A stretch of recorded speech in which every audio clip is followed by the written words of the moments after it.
Okay, got it. Got there in the end, right. So, originally came to this job, and my job was to come here to fit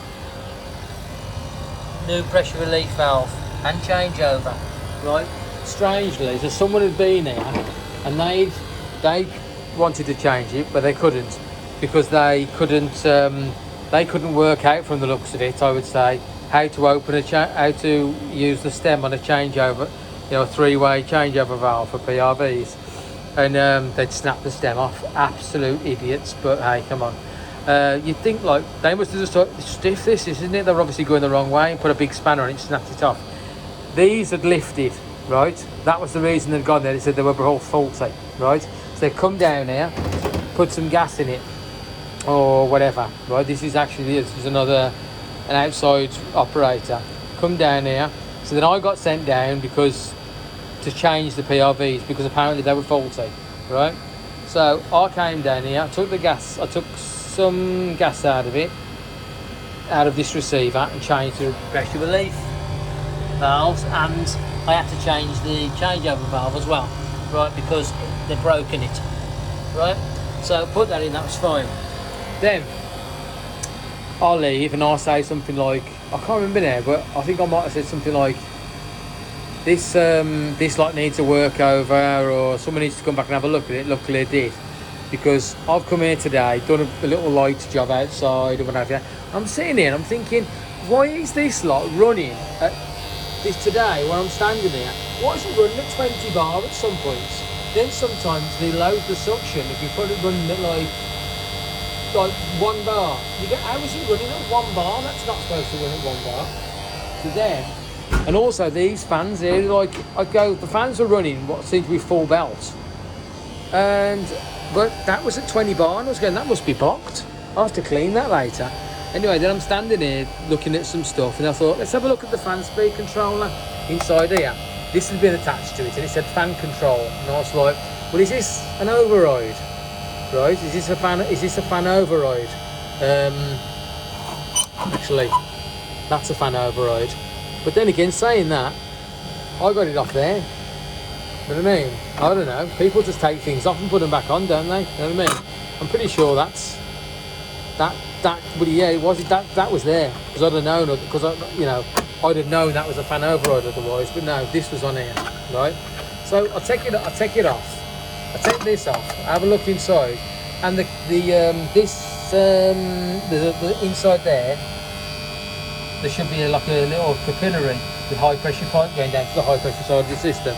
So this knows what the pressure is, and it speeds and slows up the fans, right? So I opened up inside, that's been cut off, and the wires that were inside here are now inside this. So this is the HP switch. It turns on, turned off them fans to suit. And also, it was very strange that it was like it was wound to there. Look, that's the needle there, set on really low, right?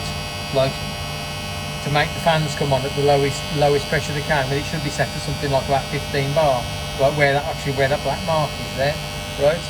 And it wasn't doing that. It's just like things were going up to 20 bar, and that's when I started the investigation, right? So I thought, right, let's sort this out, because that's what it should be running at. Something like that. And that's only by luck, because of the way how cool the day is. So then I go through and luckily the manager saw the drawings there. I was drawing out to work out, pulling all wires out everywhere, trying to see where things go. We got a standby, a normal running fan contact, which is buzzing, it's got shit in it, right? And this is the standby. That should never operate unless this one is not operating, then that one operates, and then it then runs on what's known as the override fan. So it doesn't run on this. So if the pressure rises so high, right, it'll decide there's a problem, right? It'll go into backup fans. So this contact will that one will get turned off, this one will get turned on, and the fans will be operated by the fan override, if that is the fan override. I'm assuming it is, but it might not be, I don't know. Oh yeah, HP backup, it says in there. Right. So I was like, went all through it, and I'm going backwards. I'll tell you something, you know, there's all these relays, there's wires on these things, they have wires going backwards. This must be the only way they could do it back in the day, right? I don't think you have it. It's not like this anymore. You used to have 2 electronic controllers, and if one electronic, if the suction pressure goes high, it just says, right, there's something wrong with the first controller. Bang, a relay operates and then energizes the second controller, and that just operates everything. You don't have all these relays and all this business, right? I'm following all these wires back and forth. There's nothing written on to say what relays which. I'm trying to work out what relays which just by seeing what cables are at on the drawing. These are the drawings, that one, and the most important one. Oh, thank God I have this drawing, right? And a few bits and pieces and some faded stuff. Gotta have that. Right, so I'm going all through it. I get to the end and I'm getting closer and closer. Then I'm just trying to see, then the fault was happening in front of my eyes, where this standard running relay, so we should never de-energise, was de-energising. And I was checking everywhere to see what was live, what was live when it's running, and then what's not live when it doesn't run, trying to work out what actually brings things on, because it's on what I'm drawing missing, right? And then I came over here, and then I noticed there was a cable from here, from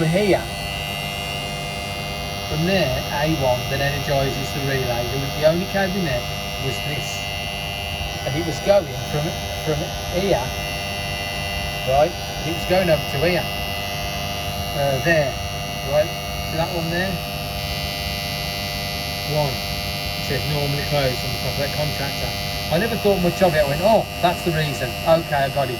Took long enough, but someone, for some reason, this person who's fitted this contactor here, right, is different from the others. Look, these are AB, right? I don't know, AB stands for Allen Bradley. These are Allen Bradley contactors, and this is an Eaton, right? This is the danger of thinking contactors aren't the same. So basically, first off, I think, oh right, he's made a wiring mistake, right? And he'd actually put this cable here, which energises, is the energising cable, the control cable. When that energises and becomes live, this contactor pulls in, and this compressor, that one runs. Now, this cable was in the back here, in this normally closed, in that terminal there. It was in the back there, right? And then in this one here, A1, the business one, the one that's got the cable in, it should be one. This cable was in one was in there, and then it went across to there, right? So whenever this cable here, one, became live, right? This contactor energised and ran this compressor totally out of control. So the actual the pack controller, which is controlling these compressors on pressure, wasn't controlling it. It was being controlled by a random cable, because when it became live, and it was turning on, turning off. So what was happening, I really don't know. Anyway, then I think, oh brilliant, cracked it. So I put A1 back in, right? There, I put the cable, what is it?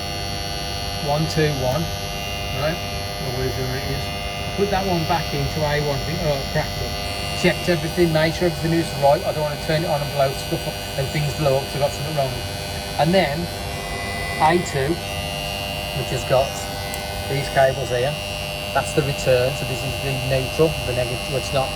It's on a 24-volt system there. So that goes onto there. So I switched the contacts. I switched the power back on. I expect this to pull in. These two pulled in. They came in straight away because the pressure's high, and that they pulled in. This one didn't pull in. And then I thought to myself, that's weird. I tested here on A1, I got 24 volts. I tested it across that onto that cable as well, right? So I got my, that should be going into A2 at the bottom. Into A2. That was in there. I took it out, maybe got a bad connection or something. But wait a minute, I've seen this pull in, this contactor. I know it works, right? Then I thought to myself, wait there a minute. And I looked, and I just sort of noticed on the side here. Anyway, basically, the upshot of it is, I realised, I then tested this number 1 cable here, what voltage was there on that number one, 240 volts. They fitted a 240 volt contactor. They didn't have a 24 volt. But I mean, we should all have 24 volt contactors, shouldn't we? We're all working on packs, right? So that's the problem. They fitted a 24 volt contact, a 240 volt contactor, but it should be 24 volts. And then to get it, this is the standard of the guys that work in this game. They decided to stay quiet, and some are fair play to him. He thought, let's just get some 240 volts, right, and put it straight across into A1, and just take out the cable that was engine loaded, put it somewhere at the back there. Mental. So there you go, that was the answer. So this contactor has been running whenever that one became live, and that one wasn't live all the time. It did get switched off by stuff. I don't know, because actually from the looks of it, one there is just 24 volts. Mental. It looks like it's just 240 volts to somewhere. You know, it's the live cable all the time, but it did turn on and off. That did. Strange. So, or maybe it didn't. Maybe I just thought it turned on and off. Maybe it's been running all the time, right? And just because this kit here needs refrigeration all the time, it just sucks this pressure all the way down. Yeah, that's the case.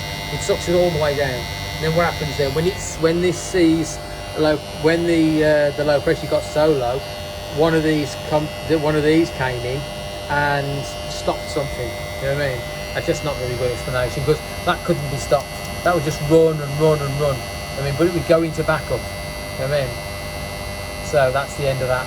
So thank God for that. So basically, this needs there is a way I can get around it. I could get this cable to energise a 24 volt relay, right? And then that relay closes, and I'll just put 240 volts from here, right, onto that contactor. So it will turn on and off, but it's not exactly how it should, but it would work. You know what I mean? So in the meantime, so I'll have to have a look on the van, see if I've got a 24 volt relay. Yeah, that's the end of that. And obviously, when this was running, that compressor was running on a hot day, right? It might have only wanted one or two compressors to run, but this one was running all the time anyway. And that's when the pressure went sky high, and then that started blowing its gas off. That's the reason why. That was the original fault, blowing its gas off, because that compressor was running all the time and wouldn't stop when it was told to. Anyway, hope you enjoyed that. Now that's 13, 14 bar, like it should be. Right, I'll get on with this. Right, see ya.